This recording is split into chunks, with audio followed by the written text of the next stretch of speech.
નમસ્કાર, આપ જોઈ રહ્યા છો સ્પાર્ક ટુડે ન્યૂઝ। આમોદ તાલુકાના ધમણાળ અને સરભાણ ગામની સ્વસહાય જૂથની બહેનોના નાણાંની ગેરકાયદેસર ઉચાપતના આક્ષેપની સાથે તાલુકા વિકાસ અધિકારીની રજૂઆત કરવામાં આવી। સરભાણ ગામના બહેનોના જણાવ્યા મુજબ સ્વસહાય જૂથના બેંકમાં ખાતા ખોલવા માટે જે ડોક્યુમેન્ટ આપ્યા હતા તેનો દુરુપયોગ કરી તેમની જાણ બહાર તેમની બોગસ સહી કરી શ્રીજી સખી મંડળના નામના 2 ખાતાઓ ખોલાવ્યા હતા। જે અંગે સર્વે બહેનોને માહિતી મેળવવા માટે બેંક ઓફ બરોડામાં આમોદ ખાતે જતા બેંક મેનેજર દ્વારા દરેક બહેનો સામે ઉદ્ધતાઈ ભર્યું વર્તન કરવામાં આવ્યું। બેંકમાંથી સ્ટેટમેન્ટ આપવાની ધરાર ના પાડી ધમકી આપવામાં આવી હતી। જે થાય તે કરી લો તેમ કહેતા સ્ટેટમેન્ટ લીધા વિના જવાના નથી કહેતા બેંક મેનેજરે મહિલાઓ માટે બેંકમાં પોલીસમેન બોલાવ્યા હતા। જેથી સરભાણ ધમણાત ગામની સ્વસહાય બહેનોએ આમોદ તાલુકા વિકાસ અધિકારી પાસેથી રજૂઆત કરી કે તેમના સખી મંડળના ખાતાની પોલીસ રાહે તપાસ કરાવી તેમને ન્યાય અપાવે તેવી રજૂઆત કરી હતી।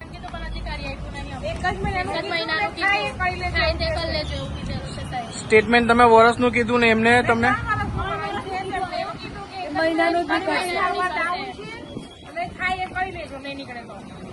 બીજી પ્રશ્ન તમારો શું છે?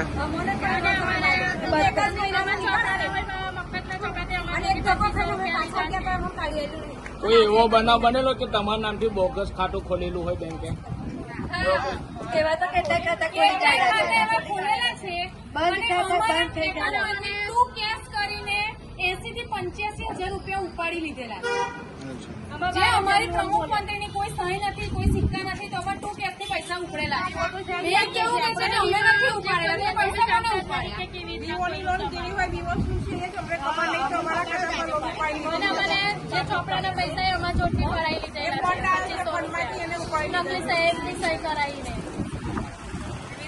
તમને કોઈ ખબર જ નહીં। તમારી માટે વિવોની કોઈ મીટિંગ નથી ભરી, અમારી પાસે ચોપડાના 1200 રૂપિયા ઉઘરાયેલા છે। हमलोग ग्रुप अब हम ग्रुप पर अपनी चल रहे थे हमारे ग्रुप पर तेमा जो पैसा साहब